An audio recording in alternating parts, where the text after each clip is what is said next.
Selamat sore para siswa sekalian. Hari ini adalah pertemuan kita yang pertama untuk semester yang kedua, semester genap. Selamat Natal dan Tahun Baru sekali lagi. Semoga masa liburan menyenangkan dengan orang tua meskipun kita masih dalam masa pandemi dan kita belum bisa bertatap muka karena faktor situasi. Jadi kita masih pelajaran online. Baik, sebelum kita memulai pelajaran hari ini, di bagian akhir dari pelajaran itu ada penugasan dan saya menekankan dari awal sekarang bahwa ini adalah semester kedua dan semester penentuan naik kelas. Saya memohon kalian untuk wajib dan harus mengerjakan tugas. Karena meskipun nilai ulangan jelek, tugas bisa membantu. Sebab jika kalian lalai, resikonya kalian bisa tidak naik kelas. Jangan sampai Pak John mengingatkan lagi seperti kemarin satu persatu di wali kelas. Baik, hari ini adalah pertemuan pertama dan kita akan berbicara pada pertemuan hari ini dan seterusnya tentang bagaimana hubungan antara gereja dan dunia. Bagaimana gereja terlibat langsung dalam kehidupan dunia. Sebab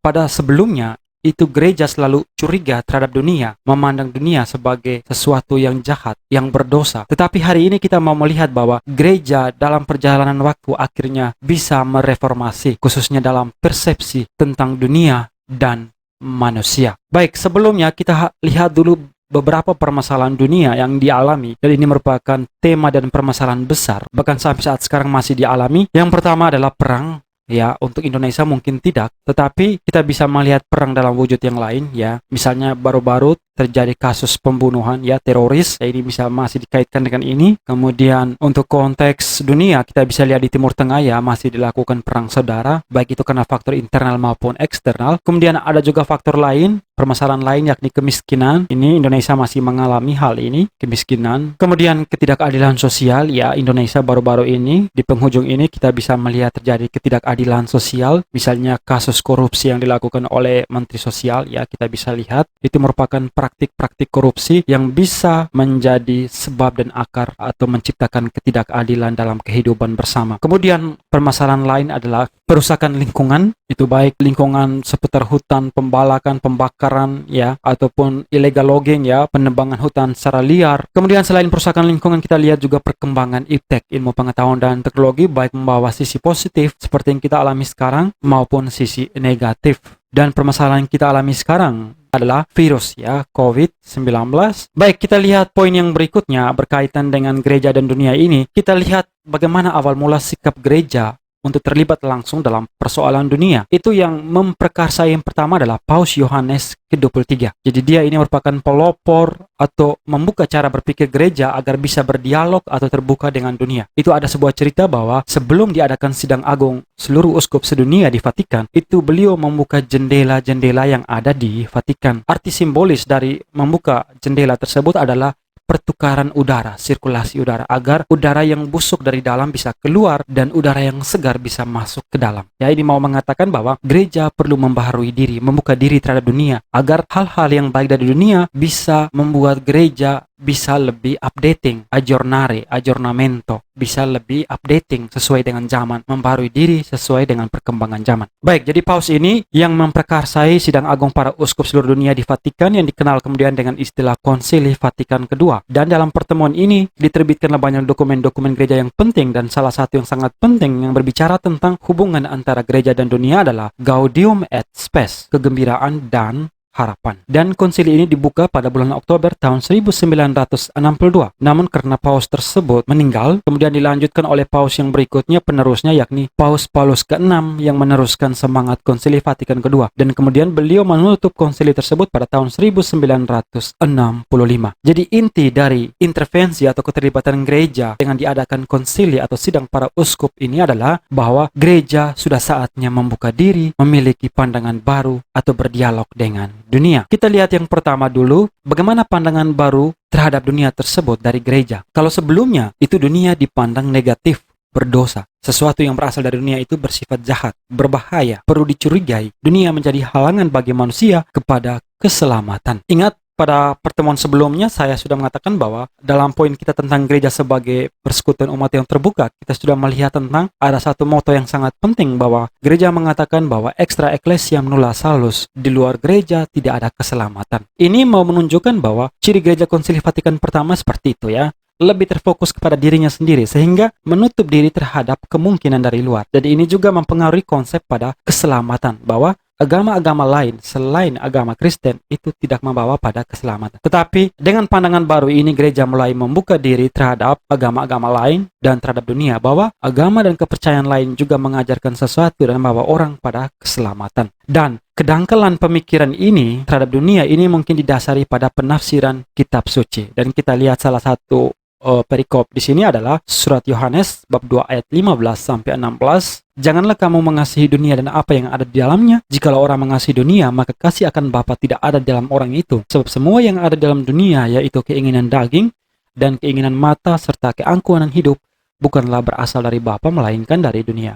Lihat ya, ini sangat negatif persepsi terhadap dunia, bahwa dunia itu dipenuhi dengan keinginan daging dan keinginan mata, dipenuhi dengan sesuatu yang jahat, sesuatu yang dosa, sesuatu yang fana. Dunia perlu dicurigai. Jadi ini mungkin karena bersumber dari penafsiran yang sangat dangkal dan tidak dalam. Dan juga karena kita tahu bahwa gereja pada masa itu juga sangat dipengaruhi oleh pemikiran Santo Agustinus, ya. Karena Agustinus itu sangat berpengaruh terhadap teologi orang Kristen, khususnya Katolik, ya, dalam melihat dunia, hubungan antara surga dan dunia. Kemudian juga selain Agustinus juga Rasul Paulus, ya, teman-teman Kristen tahu baik bagaimana Paulus dalam surat-suratnya berbicara banyak tentang kerajaan Allah dan kerajaan dunia. Jadi maksud dari surat tersebut adalah mau menunjukkan kontras ya antara kerajaan Allah dan kerajaan dunia. Kita lihat bahwa Injil-Injil dan surat-surat menekankan dunia itu berdosa, bermusuhan dengan Allah. Tetapi karena salib Kristus, ya ini perubahan konsep dalam Konsili Vatikan kedua, karena salib Kristus, orang Kristen hidup dalam dunia baru karena telah diselamatkan olehnya. Jadi dengan salib dan kebangkitan Kristus itu menyelamatkan kita dari belenggu dosa dan dunia. Baik, bagaimana pandangan Konsili Vatikan kedua? Ini perubahan konsep ya. Bagaimana Vatikan kedua melihat dunia? Ya, dunia sudah dilihat lebih positif. Dunia sebagai seluruh keluarga umat manusia di mana terjadinya sejarah pentas manusia, di mana dunia ditandai usaha-usaha manusia. Dunia bagaimanapun adalah hasil ciptaan kasih Tuhan pencipta yang perlu dipelihara. Dunia telah dimerdekakan oleh Kristus dengan salib dan kebangkitan. Ya, saya sudah menekankan tadi. Selain pandangan Konsili Vatikan kedua atau gereja tentang dunia yang mengalami perubahan, juga tentang manusia. Bagaimana pandangan tentang manusia? Baik, sejak dulu gereja sudah mengajarkan manusia itu mempunyai martabat yang luhur. Mengapa? Karena berdasarkan pada Kejadian bab 1 ayat 27 bahwa diciptakan menurut citra Allah, the image of God, imago Dei. Dalam perjanjian baru bahwa karena diciptakan sesuai dengan gambar dan rupa Allah, maka dipanggil menyerupai Kristus yang adalah satu dengan Bapa Allah. Baik, Konsili Vatikan kedua melihat bahwa manusia memiliki martabat sebagai pribadi. Jadi di sini konsili menekankan lebih poin yang sangat penting bahwa manusia di sini dilihat sebagai seorang persona, seorang pribadi. Artinya dia tidak dipandang sebagai benda, sebagai sesuatu. Karena kalau dipandang sebagai benda dan sesuatu, itu akan memperbudak orang ya. Tetapi jika memandang seseorang sebagai pribadi atau persona, maka kita menghargai orang lain itu sebagai tuan atas dirinya. Ketika seseorang merasa diri memiliki martabat atau sebagai makhluk berpribadi, artinya dia adalah tuan atas dirinya. Tidak ada orang lain yang menjadi tuan atas dirinya. Karena dengan demikian akan terjadi perbudakan. Oke? Ini tentang martabat manusia. Kemudian bagaimana pandangan Konsili Vatikan kedua, perubahan konsep tentang masyarakat manusia? Menurut Konsili Vatikan kedua, gereja secara kodrati mengakui pribadi manusia mutlak memerlukan kehidupan bersama, kehidupan sosial. Karena kita tahu bahwa sejak lahir manusia itu tidak bisa hidup dengan sendirinya. Tidak ada manusia yang sejak lahir langsung mandiri, ya, tetapi masih membutuhkan bantuan orang-orang lain, yakni orang tua yang paling pertama, ya, ibu. Jadi di sini pribadi manusia dan masyarakat ada dalam kesaling tergantungan satu sama lain. Selain tentang masyarakat manusia, konsili juga melihat tentang kerja atau karya manusia. Dunia dengan segala perkembangan di segala bidang memang dikehendaki Tuhan. Kalau sebelumnya dunia dipandang sebagai sesuatu yang jahat, sebagai sesuatu yang hina, berdosa, patut dicurigai. Tapi di sini pada masa Konsili Vatikan kedua, gereja mulai berubah cara berpikir ya, bahwa dunia dengan segala perkembangan iptek itu juga adalah kehendak Tuhan. Ketika manusia melakukan kerja, karya untuk mengembangkan dunia, Maka di sini manusia sedang menjadi partner atau rekan kerja Tuhan dalam melaksanakan perkembangan dunia, atau manusia berpartisipasi dalam karya penciptaan Allah yang dikisahkan dalam kitab Kejadian bab 1 ayat 28. Jadi dengan berkarya bekerja, manusia menyempurnakan bumi dan juga menyempurnakan dirinya sendiri. Oke, ini adalah konsep Konsili Vatikan kedua. Kemudian poin penting yang berikut adalah bagaimana misi atau tugas gereja dalam dunia. Kira-kira tugas atau tujuan gereja ada di dunia itu untuk apa? Ya, yang pertama adalah tugasnya adalah untuk melanjutkan karya Kristus, memberikan kesaksian tentang kebenaran, menyelamatkan, bukan menghakimi. Kalau sebelumnya pada masa Konsili Vatikan kedua, gereja cenderung menghakimi dunia. Dunia ini seperti ini, dunia membawa dengan dosa dan sebagainya. Tetapi sekarang malah gereja harus melayani, bukan untuk dilayani. Ini adalah semangat pelayanan yang diinspirasikan oleh Kristus sendiri. Aku datang untuk melayani, bukan untuk dilayani. Gaudium et Spes artikel 3.